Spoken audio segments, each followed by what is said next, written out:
Today, you too. I'm going to take you through a journey. This is the first of a short series where I'm going to take you every 4 years in my Air Force career. So today's video focuses on my first 4 years in the Air Force.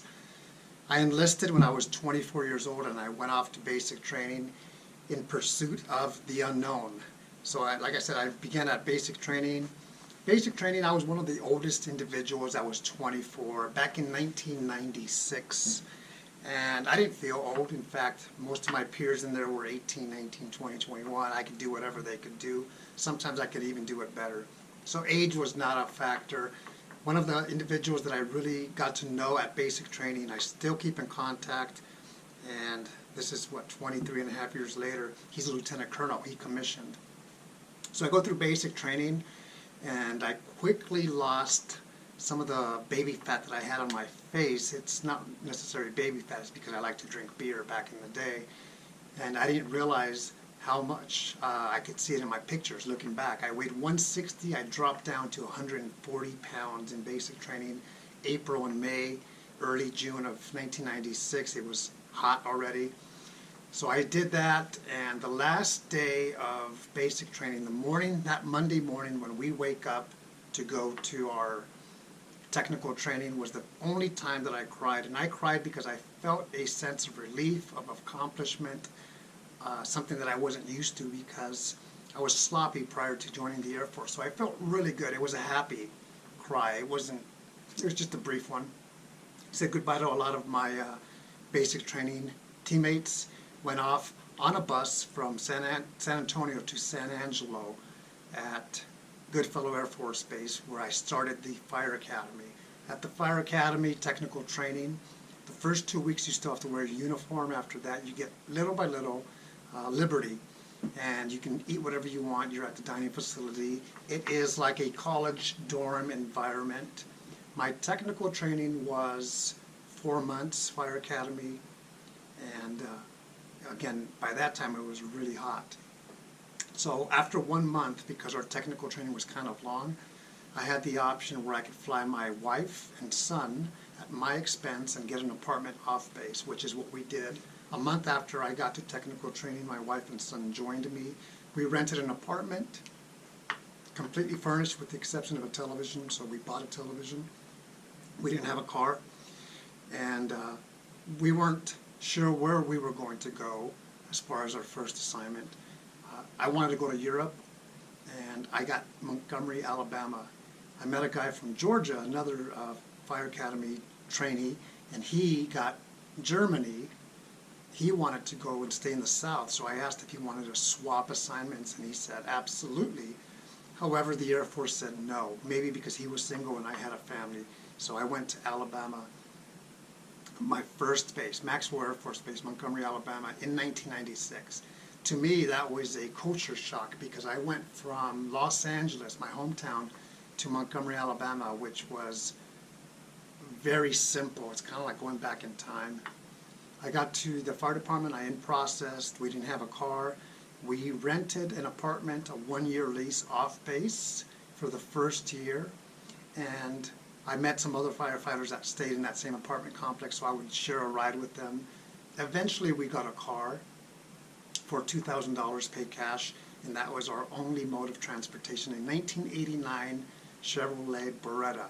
I would call it the Fine 89. When I first joined the Air Force, in these first 4 years, I would tell people I'm going to do 4 years and I'm going to get out and I'm going to go back to Cali, Los Angeles. And I realized that the fire department was a really good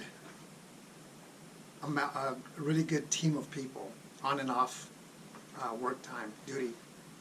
But it's not something I wanted to do long terms, but I still learned and I asked questions, and I completed my associate's degree in fire science through the Community College of the Air Force. I had some college when I came in. I came in with 1 stripe, and I missed E3, Airman First Class, by 1 college credit. So eventually I started going to school again. I began with 1 class and eventually 2, and I worked 24 on, 24 off. That was the schedule at the fire department.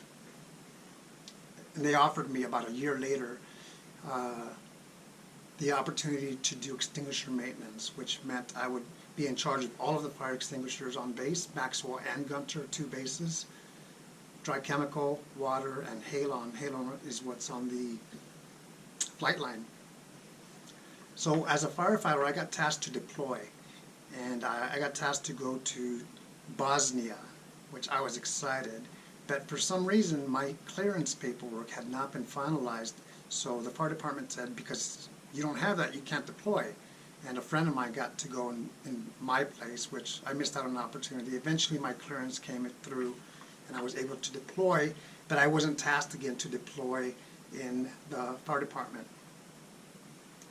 Moving forward, when I went to school at night, because I was doing extinguisher maintenance, I worked Monday through Friday, 7:30 to 5 p.m., and then the evenings were my time, and the weekends were my time, which I liked. So I started going back to school, and I completed my bachelor's degree down the road, not in my first 4 years.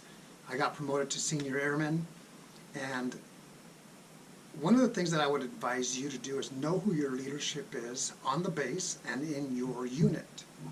Because I knew what a chief was, of course, but I didn't know that the difference between a chief and a command chief. The command chief is the individual, the man or woman on base who is above all the other chiefs. Sometimes there will be several command chiefs on base for different units. The one time I applied to retrain under the first term retraining program for airmen, and you go in front of a board, your record, your leadership supports you, and hopefully you get selected to retrain into something that you qualify for based on your ASVAB scores and needs of the Air Force, the job openings. I wanted personnel. In the first 2 boards I was not selected, so one day on a weekend I'm at a bookstore in Montgomery, and I see a guy that I recognize. He's a chief from the base, but I don't know who he is. I just went up to him for some mentoring, so he can mentor me. And I asked him a question. I said, hi, sir, I'm an airman on base, and I've seen you on base. I know you're a chief. Turns out he was the command chief. Long story short, I said, I've retrained, I got my associate's degree, I've done a good job, I have a good record, but I haven't been selected. And he asked who my chief was, and he said, I know who that is, I'm going to talk to him on Monday. Don't know what happened, but on the 3rd board I was selected to retrain from the fire department. So I did 4 years as a firefighter. Then I went off to technical training again, this time at Keesler Air Force Base in Mississippi. And the technical training for personnel was 5-6 weeks. It was something pretty simple and short in length. My family stayed in Alabama. My goal was to leave Alabama and go somewhere else. And in those first 4 years, when I completed technical training, the Air Force said, you're going to be assigned at Maxwell Air Force Base. So I did another 2 years, and that'll be the next chapter as far as years 4 through 8. I'll talk about that. So as a first-term airman, within my first 4 years, I retrained, and I was the first firefighter to do that back at that time because other people had applied, and for some reason they weren't selected. And being a personnelist, I had to go back to having my career development course, CDC's, upgrade training, and I did that, and I was a senior airman, and that concludes the first 4 years of my career. And one of the things that I forgot to mention was at one point I realized, and my wife, that the Air Force was a great career, at least for us, and we wanted to continue as long as we could retrain, and that opportunity opened up. We took advantage of it, so I knew I was going to continue. When I was in technical training for personnel, I was summoned out of the classrooms by an individual saying, hey, we're being contacted by Maxwell Air Force Base because you have to either extend or re-enlist to continue in this course. So what I did is I extended past 4 years, and I'll talk about the next 4 years in just a moment. But that is, in a nutshell, my first 4 years. I'll leave you with this. Know your leadership. Know what they do. Know the agencies on base. So whatever you need, there's an agency on base or off base that can assist you. Be educated. And that's exactly what I would do, is I'd keep my eyes open. I didn't know it all. I still don't know it all. But I knew who to go to when I needed something.